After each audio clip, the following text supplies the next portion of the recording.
Chapter 10, Halloween. Malfoy couldn't believe his eyes when he saw that Ron and Harry were still at Hogwarts next day, looking tired but perfectly cheerful. Indeed, by next morning Harry and Ron thought that meeting the three-headed dog had been an excellent adventure, and they were quite keen to have another one. In the meantime, Harry filled Ron in about the package that seemed to have been moved from Gringotts to Hogwarts, and they spent a lot of time wondering what could possibly need such heavy protection. "It's either really valuable or really dangerous," said Ron. "Or both," said Harry. But as all they knew for sure about the mysterious object was that it was about 2 inches long, they didn't have much chance of guessing what it was without further clues.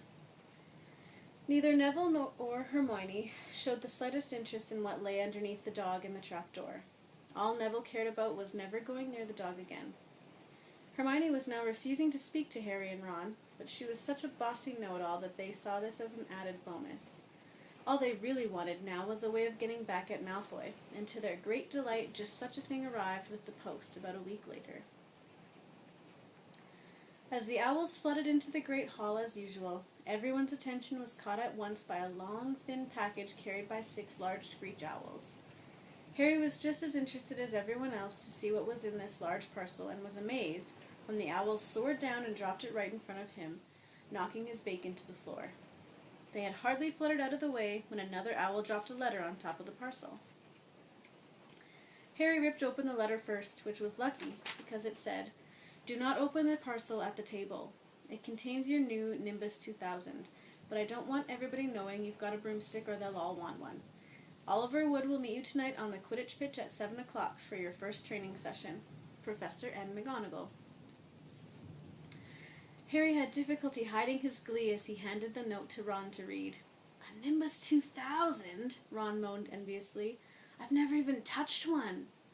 They left the hall quickly, wanting to unwrap the broomstick in private before their first lesson, but halfway across the entrance hall they found the way upstairs barred by Crabbe and Goyle.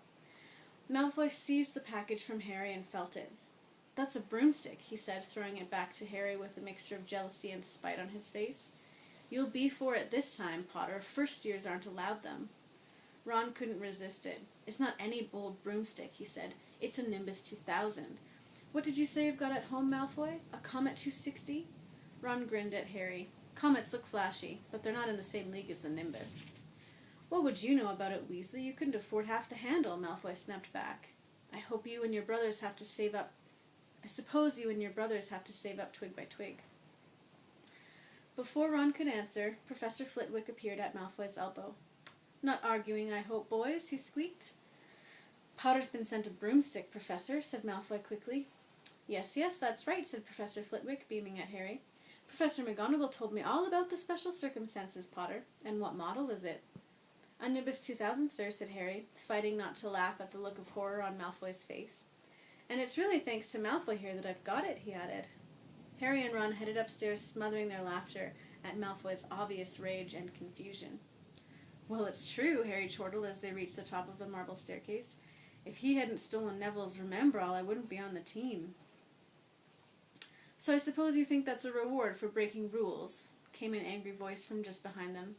Hermione was stomping up the stairs looking disapprovingly at the package in Harry's hand.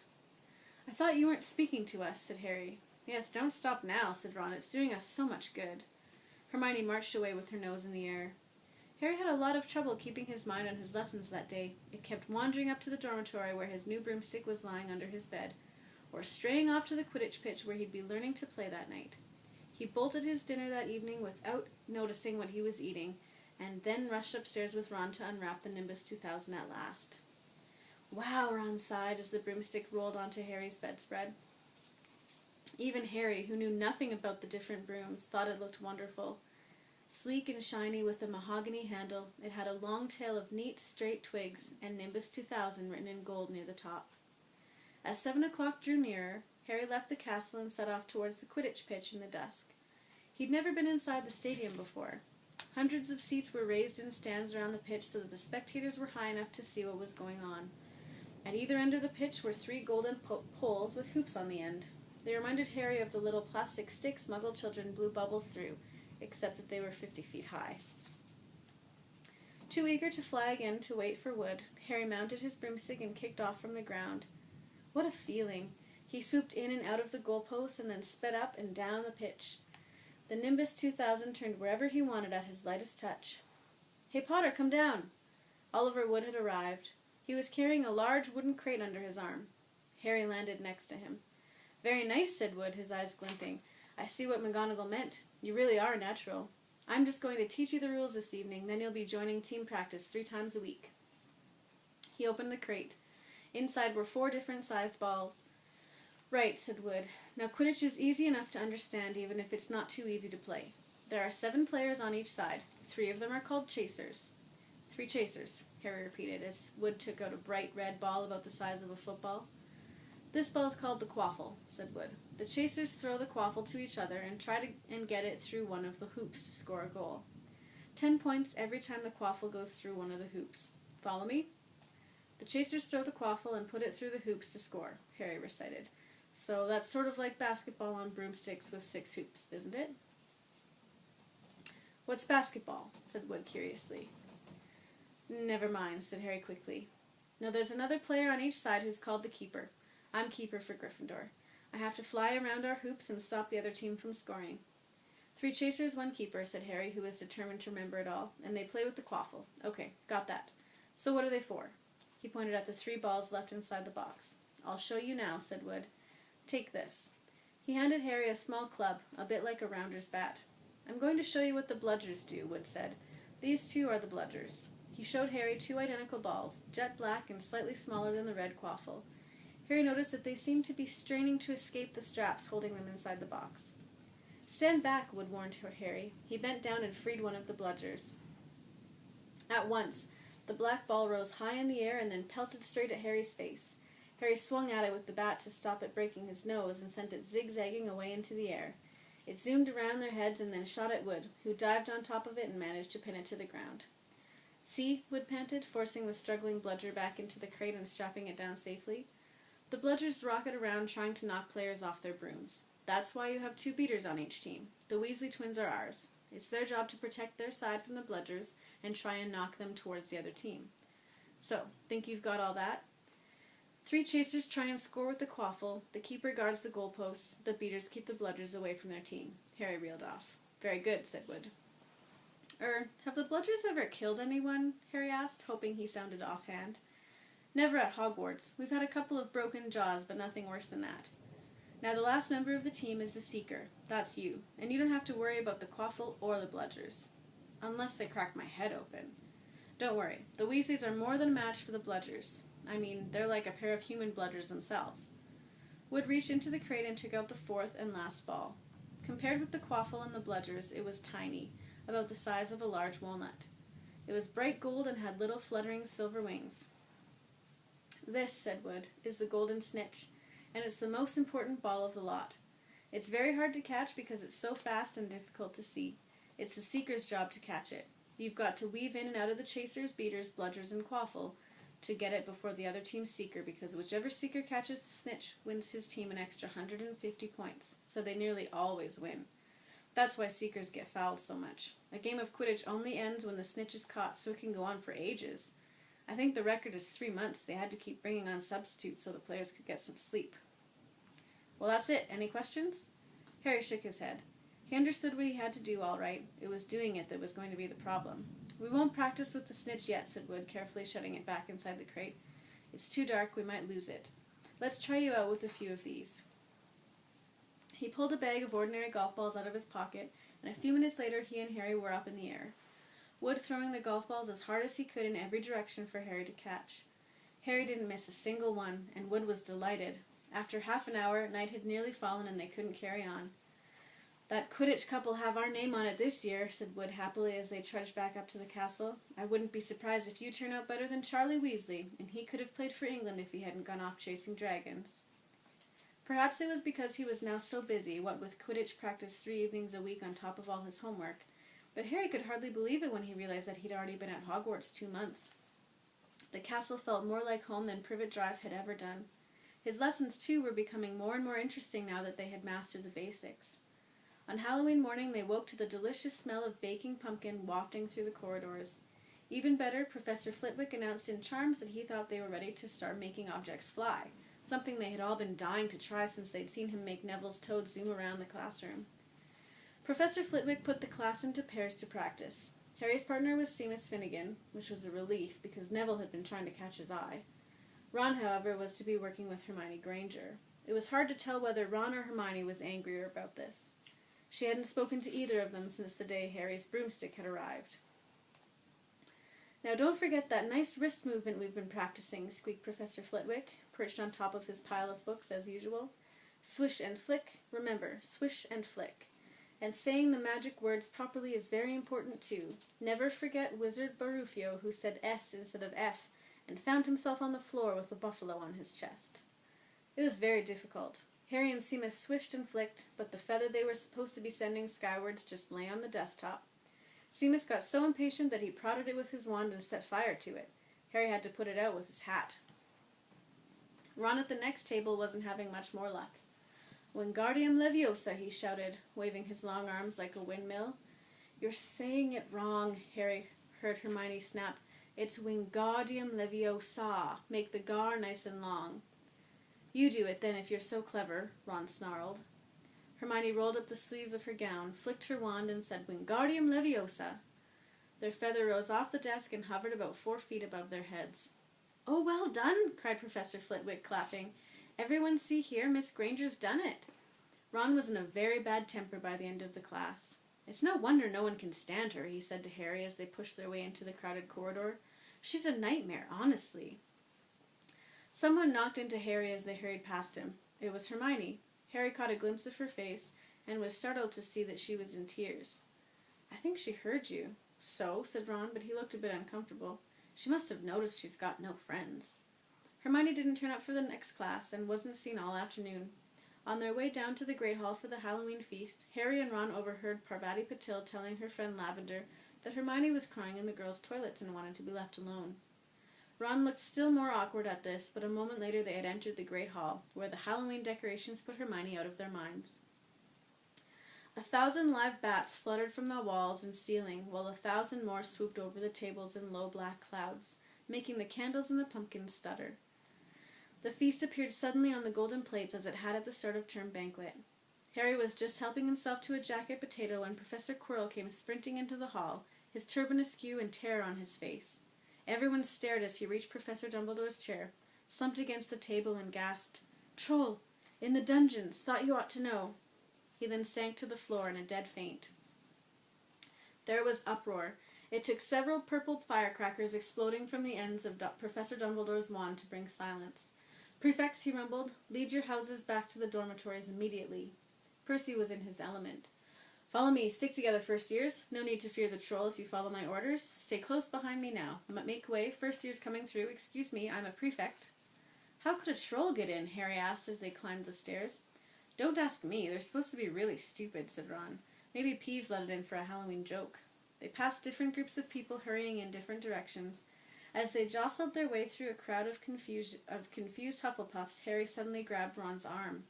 "I've just thought. Hermione, what about her? She doesn't know about the troll." Ron bit his lip. "Oh, all right," he snapped, "but Percy'd better not see us." Ducking down, they joined the Hufflepuffs going the other way, slipped down a deserted side corridor, and hurried off towards the girls' toilets. They had just turned the corner when they heard quick footsteps behind them. "Percy!" hissed Ron, pulling Harry behind a large stone griffin. Peering around it, however, they saw not Percy but Snape. He crossed the corridor and disappeared from view. "What's he doing?" Harry whispered. "Why isn't he down in the dungeons with the rest of the teachers?" "Search me." Quietly as possible, they crept along the next corridor after Snape's fading footsteps. "He's heading for the 3rd floor," Harry said, but Ron held up his hand. "Can you smell something?" Harry sniffed and a foul stench reached his nostrils, a mixture of old socks and the kind of public toilet no one seems to clean. And then they heard it, a low grunting and the shuffling footfalls of gigantic feet. Ron pointed. At the end of a passage to the left, something huge was moving towards them. They shrank into the shadows and watched as it emerged into a patch of moonlight. It was a horrible sight. 12 feet tall, its skin was a dull granite gray, its great lumpy body like a boulder with its small bald head perched on top like a coconut. It had short legs, thick as tree trunks, with flat, horny feet. The smell coming from it was incredible. It was holding a huge wooden club which dragged along the floor because its arms were so long. The troll stopped next to a doorway and peered inside. It waggled its long ears, making up its tiny mind, then slouched slowly into the room. "The key's in the lock," Harry muttered. "We could lock it in." "Good idea," said Ron nervously. They edged towards the open door, mouths dry, praying the troll wasn't about to come out of it. With one great leap, Harry managed to grab the key, slam the door, and lock it. Yes! Flushed with their victory, they started to run back up the passage, but as they reached the corner, they heard something that made their hearts stop. A high, petrified scream, and it was coming from the chamber they'd just chained up. "Oh no," said Ron, pale as the Bloody Baron. "It's the girls' toilets," Harry gasped. "Hermione," they said together. It was the last thing they wanted to do, but what choice did they have? Wheeling around, they sprinted back to the door and turned the key, fumbling in their panic. Harry pulled the door open. They ran inside. Hermione Granger was shrinking against the wall opposite, looking as if she was about to faint. The troll was advancing on her, knocking the sinks off the walls as it went. "Confuse it," Harry said desperately to Ron, and seizing a tap, he threw it as hard as he could against the wall. The troll stopped a few feet from Hermione. It lumbered around, blinking stupidly to see what had made the noise. Its mean little eyes saw Harry. It hesitated, then made for him instead, lifting its club as it went. "Oi, pea-brain!" yelled Ron from the other side of the chamber, and he threw a metal pipe at it. The troll didn't even seem to notice the pipe hitting its shoulder, but it heard the yell and paused again, turning its ugly snout towards Ron instead, giving Harry time to run around it. "Come on, run, run!" Harry yelled at Hermione, trying to pull her towards the door, but she couldn't move. She was still flat against the wall, her mouth open with terror. The shouting and the echoes seemed to be driving the troll berserk. It roared again and started towards Ron, who was nearest and had no way to escape. Harry then did something that was both very brave and very stupid. He took a great running jump and managed to fasten his arms around the troll's neck from behind. The troll couldn't feel Harry hanging there, but even a troll will notice if you stick a long bit of wood up its nose, and Harry's wand had still been in his hand when he jumped. It had gone straight up one of the troll's nostrils. Howling with pain, the troll twisted and flailed its club, with Harry clinging on for dear life. Any second, the troll was going to rip him off or catch him a terrible blow with the club. Hermione had sunk to the floor in fright. Ron pulled out his own wand, not knowing what he was going to do. He heard himself cry the first spell that came into his head, Wingardium Leviosa. The club flew suddenly out of the troll's hand, rose high, high up into the air, turned slowly over, and dropped with a sickening crack onto its owner's head. The troll swayed on the spot and then fell flat on its face, with a thud that made the whole room tremble. Harry got to his feet. He was shaking and out of breath. Ron was standing there with his wand still raised, staring at what he had done. It was Hermione who spoke first. "Is it dead?" "I don't think so," said Harry. "I think it's just been knocked out." He bent down and pulled his wand out of the troll's nose. It was covered in what looked like lumpy gray glue. Ugh, troll bogies. He wiped it on the troll's trousers. A sudden slamming and loud footsteps made the three of them look up. They hadn't realized what a racket they had been making, but of course someone downstairs must have heard the crashes and the troll's roars. A moment later, Professor McGonagall had come bursting into the room, closely followed by Snape, with Quirrell bringing up the rear. Quirrell took one look at the troll, let out a faint whimper, and sat quickly down on the toilet, clutching his heart. Snape bent over the troll. Professor McGonagall was looking at Ron and Harry. Harry had never seen her look so angry. Her lips were white. Hopes of winning 50 points for Gryffindor faded quickly from Harry's mind. "What on earth were you thinking of?" said Professor McGonagall with cold fury in her voice. Harry looked at Ron, who was still standing with his wand in the air. "You're lucky you weren't killed. Why aren't you in your dormitory?" Snape gave Harry a swift, piercing look. Harry looked at the floor. He wished Ron would put his wand down. Then a small voice came out of the shadows. "Please, Professor McGonagall, they were looking for me." "Miss Granger?" Hermione had managed to get to her feet at last. "I went looking for the troll because I thought I could deal with it on my own. You know, because I've read all about them." Ron dropped his wand. Hermione Granger telling a downright lie to a teacher? "If they hadn't found me, I'd be dead now." Harry stuck his wand up its nose and Ron knocked it out with its own club. They didn't have time to come and fetch anyone. It was about to finish me off when they arrived. Harry and Ron tried to look as though this story wasn't new to them. "Well, in that case," said Professor McGonagall, staring at the three of them, Miss Granger, you foolish girl, how could you think of tackling a mountain troll on your own? Hermione hung her head. Harry was speechless. Hermione was the last person to do anything against the rules, and here she was, pretending she had, to get them out of trouble. It was as if Snape had started handing out sweets. Miss Granger, 5 points will be taken from Gryffindor for this, said Professor McGonagall. I'm very disappointed in you. If you're not hurt at all, you'd better get off to Gryffindor Tower. Students are finishing the feast in their houses. Hermione left. Professor McGonagall turned to Harry and Ron. Well, I still say you were lucky, but not many first-years could have taken on a full-grown mountain troll. You each win Gryffindor 5 points. Professor Dumbledore will be informed of this. You may go. They hurried out of the chamber and didn't speak at all until they had climbed 2 floors up. It was a relief to be away from the smell of the troll, quite apart from anything else. We should have got more than 10 points, Ron grumbled. 5, you mean, once she's taken off Hermione's. Good of her to get us out of trouble like that, Ron admitted. Mind you, we did save her. She might not have needed saving if we hadn't locked the thing in with her, Harry reminded him. They had reached the portrait of the fat lady. Pig snout, they said, and entered. The common room was packed and noisy. Everyone was eating the food that had been sent up. Hermione, however, stood alone by the door waiting for them. There was a very embarrassed pause. Then, none of them looking at each other, they all said thanks and hurried off to get plates. But from that moment on, Hermione Granger became their friend. There are some things you can't share without ending up liking each other, and knocking out a 12-foot mountain troll is one of them.